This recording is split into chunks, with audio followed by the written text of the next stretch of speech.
I am going to call this meeting of the Standing Committee on Policy and Strategic Priorities back to order. We have one item left on the agenda. We, in an informal straw poll, have agreed that perhaps a presentation isn't required. I am guessing, though, there are some questions. And just before we get to those, my computer fell asleep, which meant I had no voting queue, and I'm guessing other people's did as well. So if you just, it'd be good to make sure all of our computers are awake. So any questions for staff on the report? Councillor Carr. Actually a question of process, Madam Chair. Yep.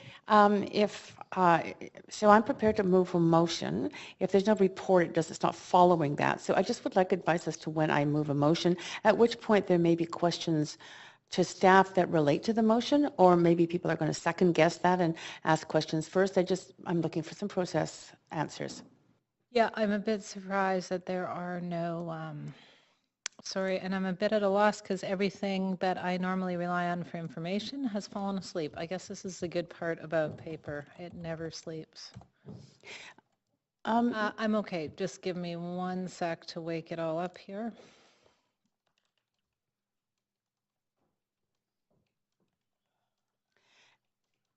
And while you're waking up, if I may suggest that... You know, while you guys were in here waking your stuff up, I was cleaning up all your dishes. So yeah, I'm pretty awake and done cleaning the kitchen. So sorry, there was one person who cleaned up their dishes, so I know who that is now. We do have a staff report online, like a PowerPoint presentation. So that is technically the report that we have received. If you'd like to go through the process of receiving it, we can do that, actually going through it, or we can deem it received. There's also the, if I may, Madam Chair, there's also the actual report that was presented and brought forward in December, which is attached to this item on the agenda as well. So is that suffice? Yes, that would be fine. That's great. So for council's reference there and the public's, should anyone be looking for something exciting to do at 8 o'clock on a Wednesday night watching this, it is available online, the staff presentation, and that would be the report that we're referencing when we talk about the report, which itself references the report from December 2015. Great. Yes. So am I on the queue for questions at this point? Okay. So Councillor Bell, did you have a question related to the content, or did you? Okay, I think what we might do is get a motion on the floor, because then we have something that we're debating here. Fair enough? Fair enough. Okay. All right, I would like to move a motion. And the motion has been circulated to all councillors and the clerk. So I think it's being distributed at this point.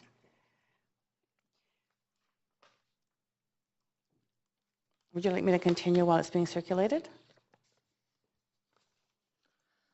I'm fine either way. I might just restart the timer here since we spent most of your time letting my computer wake up.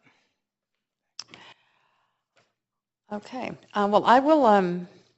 What I would like to do actually is ask that we actually have a brief summary of the changes.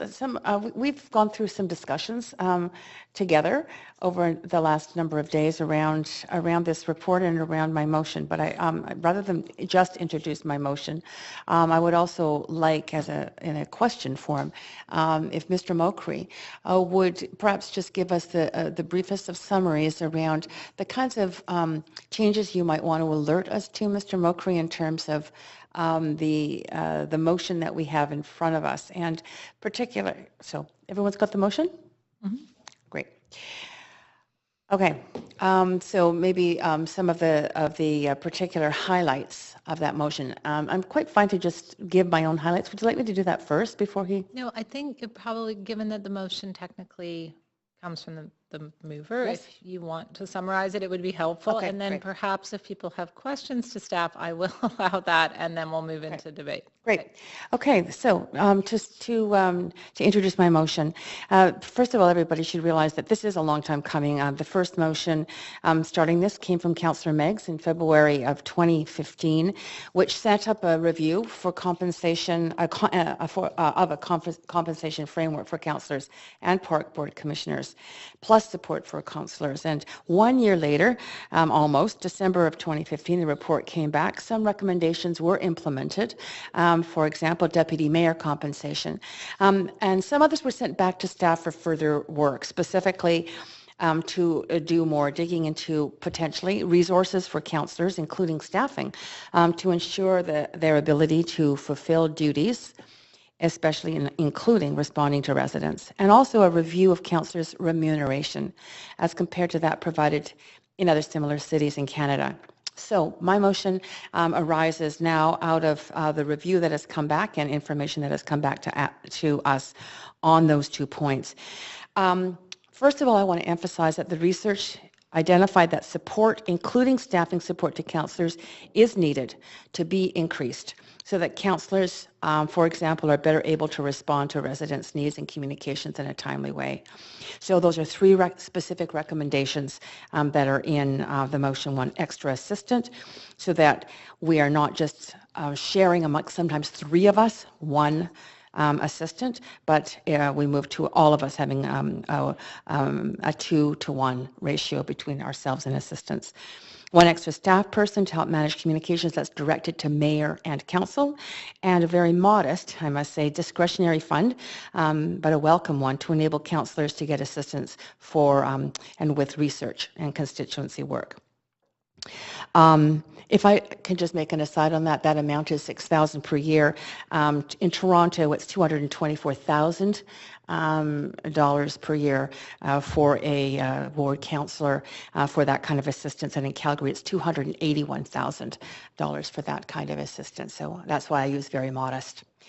Secondly, this motion provides increase in remuneration to park board commissioners and chair, and I want to note that there's been no lift for 25 years to their salaries, not since 1991, and it does reestablish the relationship to councillors at 20.4% of a councillor's salary. So it's dropped in those 25 years to 11.7%, so it now reestablishes it. Third, it provides compensation to the acting mayor, and that compensation is equivalent to the deputy mayor, whose compensation we did verify a year ago. Not quite, actually. Well, anyway, almost.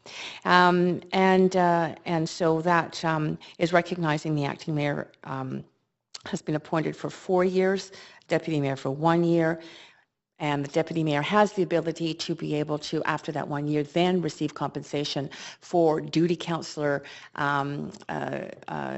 duties, and there is a compensation for that. So the base salary does, or the base compensation does take that into consideration.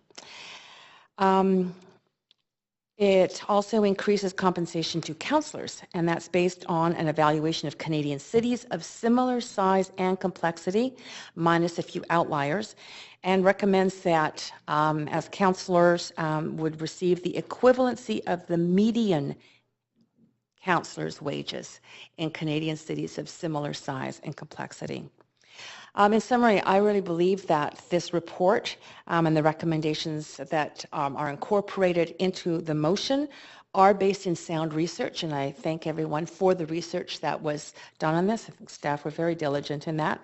I believe it's equitable and fair, both for council and for park board, and that it will provide more support to councillors specifically to help us better respond to communications and inquiries from residents, and that's a real win for the city.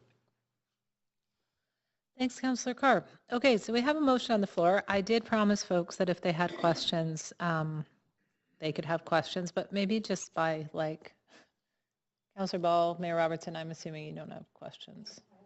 Okay, so what I'm going to do is move us to the main cube, which is where I should have been by this point. Sorry, I'm slowing down as we go. And I will put Councillor Ball and Mayor Robertson Robertson back. And, oh, geez. There you go, Councillor Ball, the floor is yours. Perhaps I could just clarify, is there another time for questions for everybody, or are we in comment now? Or I had thought we were into comment, but I could pause us here and go back to questions. Questions? Okay, I'm just going to go back to the question queue now. And Councillor Ball, you are next up. And I have no questions. Yeah. I'm really confused. I am going to do this one more time. I'm going to do 3 calls for questions. If you have questions, I want you to press your button so you're on the question queue. Going once, going twice. Okay. Okay, I will hear the point of order and then we'll try and get the questions done. For this motion? No, you don't. We're in committee. Oh, thank you. Yeah. Okay, so Councillor DiGenova, you have questions for staff? Okay. I have questions regarding the role and scope of the acting mayor. So I understand that the acting mayor and the deputy mayor, if you could maybe just very quickly summarize the differences between the role of the acting and the deputy mayor. Madam Chair, what I can speak to, I think, with some clarity is those roles as they're established pursuant to the Vancouver Charter. The Charter provides for council to appoint an acting mayor to serve in place of the mayor when the mayor is not available to perform his functions. The Charter also provides for council with the mayor's concurrence to appoint a deputy mayor. The functions of the deputy mayor are simply established by council. They're not enumerated in the Charter. I don't have anything specifying, there's been a past practice at the city with respect to what the functions of the deputy mayor are. I'm not aware that those have been enumerated in writing.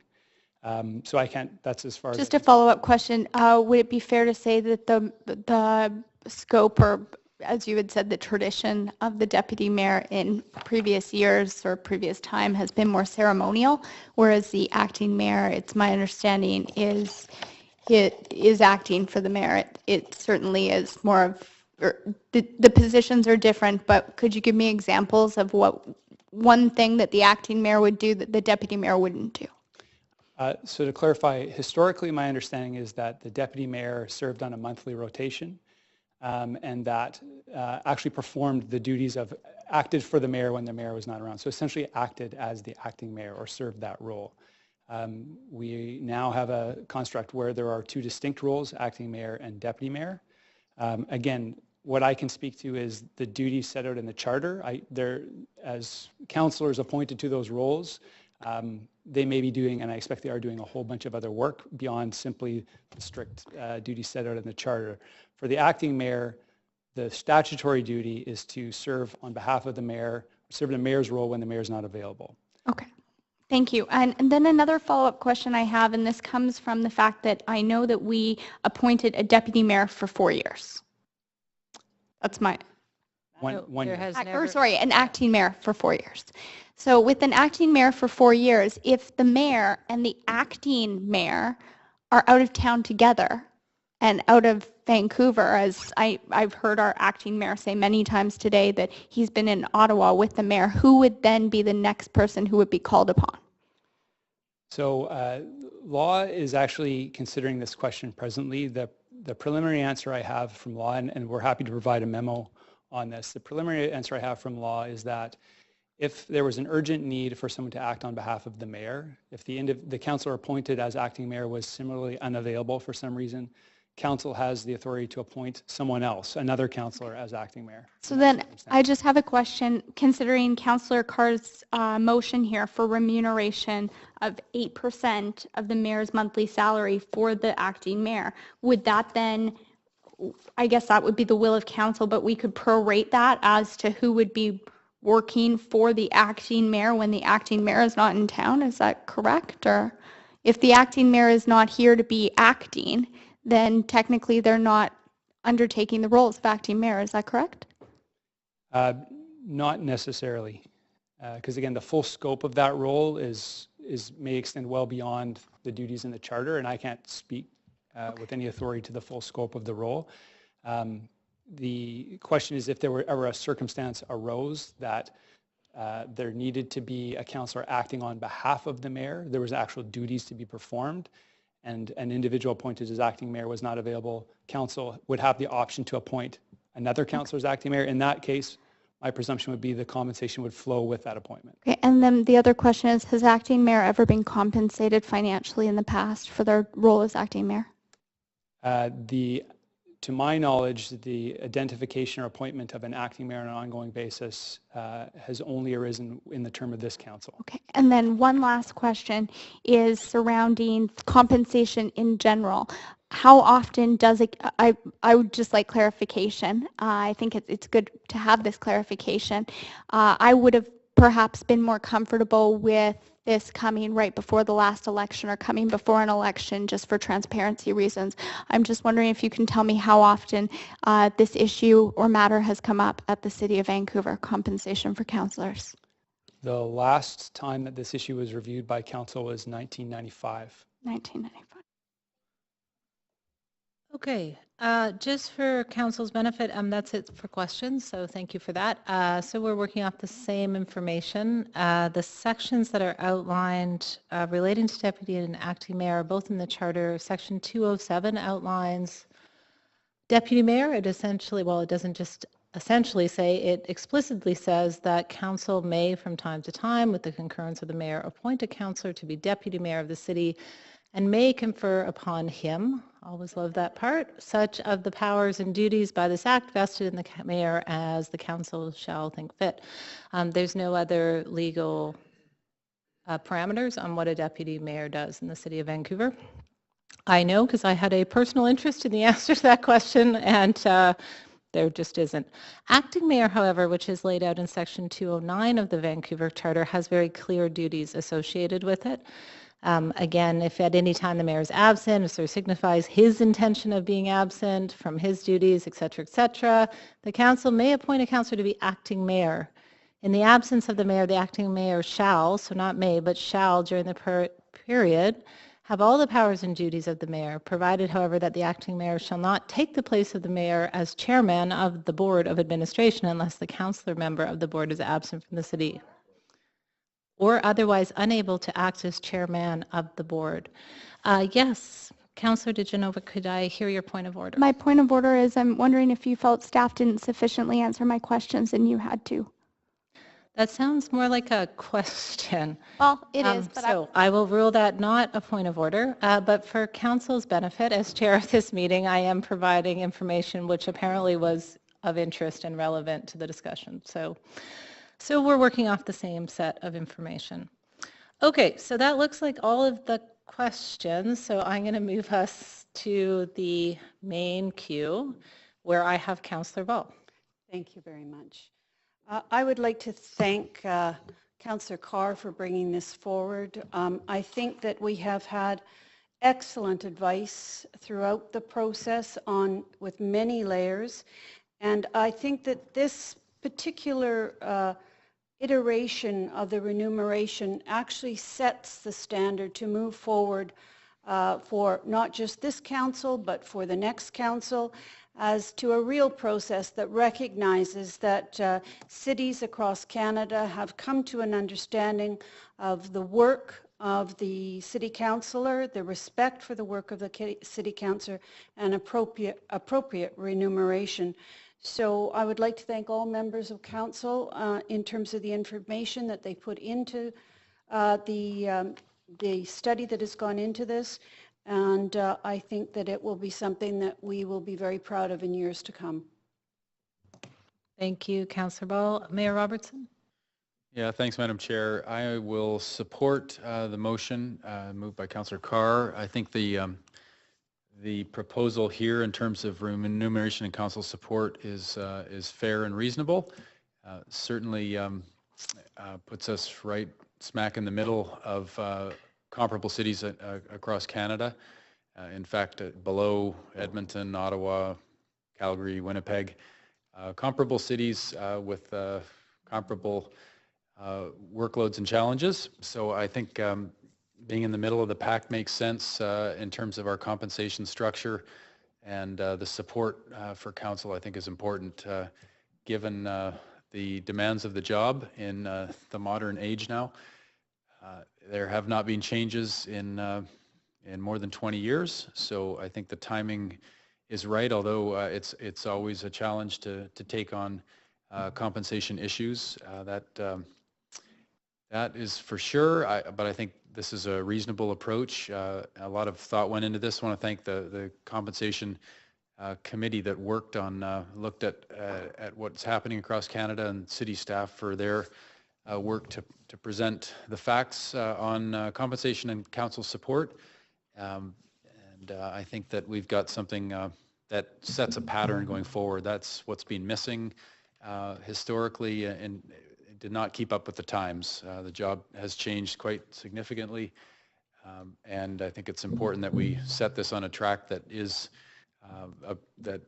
a pattern going forward for this council the next couple of years, but for the councils going forward beyond that. This is putting it on a course that is fair. So thanks for the work done on this, and I will be supporting. Thanks, Mayor Robertson. Councillor Affleck. Thank you, Madam Chair. Just wanted to request to sever, if I may. So I'll just identify the sections I'd like to sever. A1, A2, A5, A6, A8, and A9, and H. Do that again? No, I got it. Well, why don't I tell you what I think I've got? 1, 2, 5, 6, 8, and 9, and then H. No, A1, A2, A5, A6, A8, A9. Yep, So that's what I said. I didn't hear 8. Okay. And H. Okay, perfect. Okay. Thank you. Thank you. Councillor Carr, you moved the motion, so do you mind if I just want to do the final comments. Councillor DiGenova to the motion. Well, I would like to thank Councillor Carr for bringing this forward. I understand that she has spent a lot of time on this and has certainly researched this with staff. I'd also very much like to thank Councillor Stevenson, who I know was also involved in the process, as well as Councillor Ball. And I'd like to thank our staff, who certainly have brought us back all of the information that I feel we need and have in front of us. I certainly do believe that councillors' jobs, I've tried to explain to people in the community when they ask me what I do and what kind of support I have, and they're amazed at the resources we have here, the staff that we have, but especially the support staff.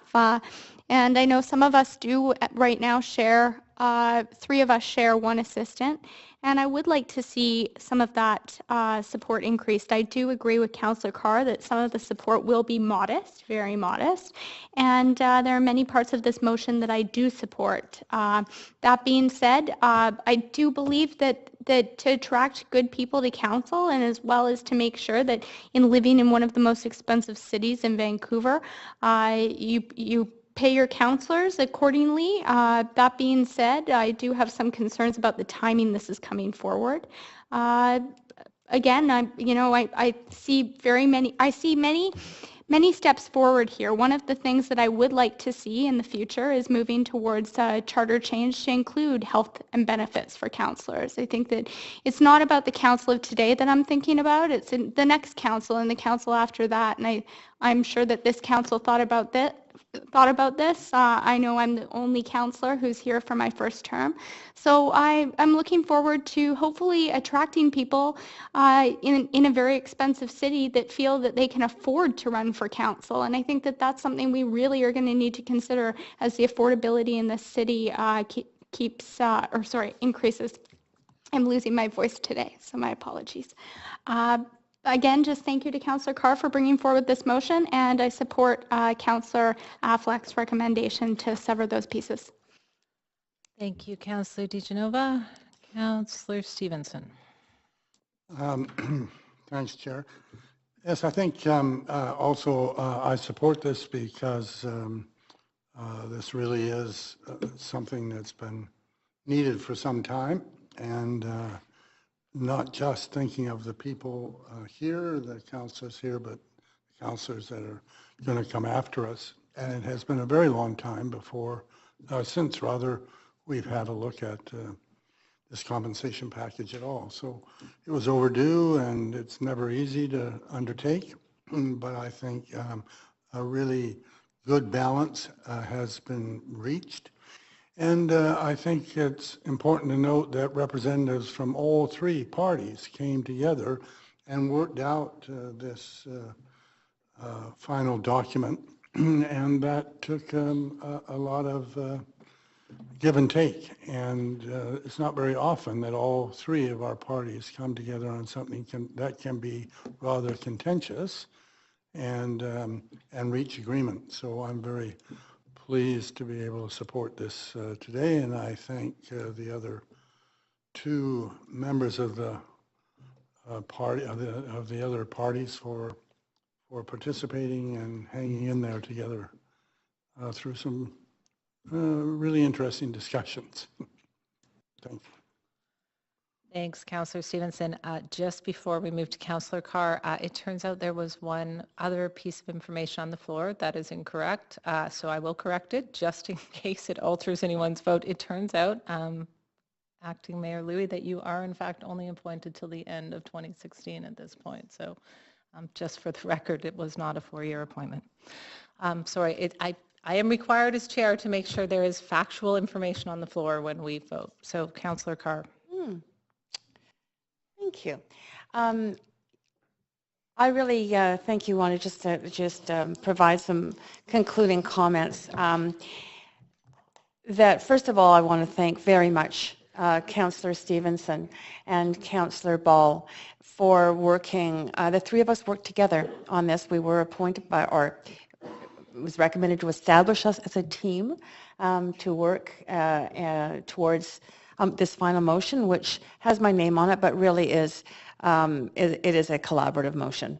And I just want to say that it was a very enjoyable, at times challenging process, but I think that it worked out, and it has helped, I think, establish some new collaborative working models, which excite me on this council.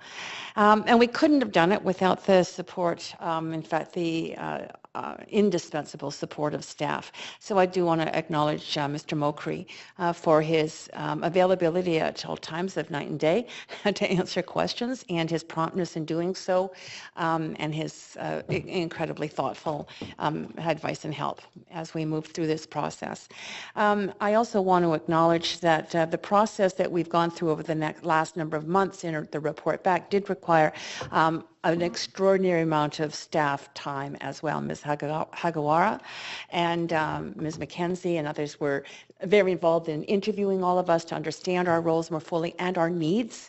And I really appreciate that extra time that took. I think that that's made a big difference for us, especially in our ability to satisfy the needs of the constituents, of the residents of this city. I also want to just make one point that might be of curiosity to some. I did not support the establishment of the position of acting mayor when it came before council a year and a half ago. But I am going to vote for this whole motion, which includes compensating the acting mayor. And I believe that that's important, although I did not support that position for reasons you can go look at the videotape if you like. But council did support the position as a whole, as a body. And we have a person acting in that position who has assumed the role and the responsibilities and the duties of that position. And I think it is only fair to compensate that person for the work that they have done and continue to do. So that's why I have no hesitation in supporting that piece of the motion. And finally, I just want to say there were some bumps in the road. And I think we can improve our process even better. But it's the first time in my 4 years and a half of being on council that we have done a tripartite, an actual all-party working committee, working with our own fellow councillors to achieve a motion together. And it feels good. So thank you all for that involvement. Okay, that is it for comment. So now I'm going to move us through many votes. So Here's what I'm going to propose for the sake of the clerk not going totally crazy by me splitting this into many pieces. So I'm going to propose we do A 3, 4, 7, 10, and 11, which were the inverse of that. So we'll do that first, then we'll do A 1 and 2, then A 5 and 6, then A 8 and 9. We will then do B through G plus I, and then H. Okay. So we're going to start with A 3, 4, 7, 10, and 11.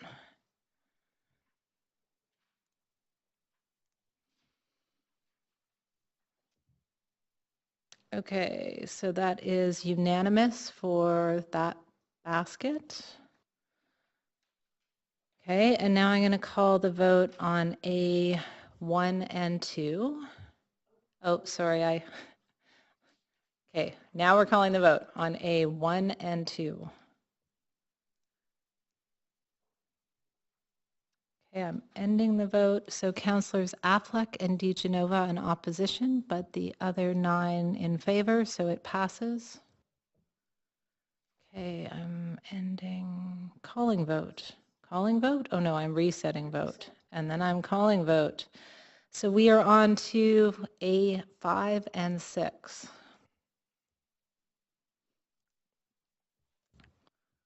Okay, I'm ending that vote. So Councillor Affleck is opposed to that, but all other members are in favor, so it passes. I'm resetting the vote, and now I am calling the vote on A8 and 9.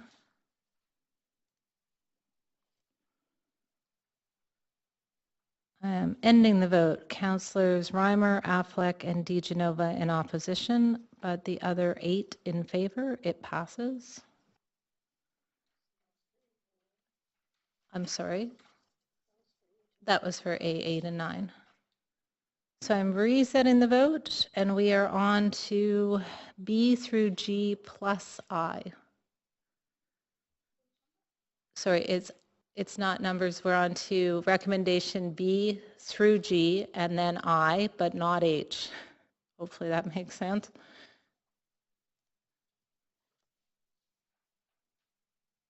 Councillor Louis? Okay. That is unanimous. And I'm resetting the vote. And I'm calling the vote on H, which should be the only thing we have yet to vote on.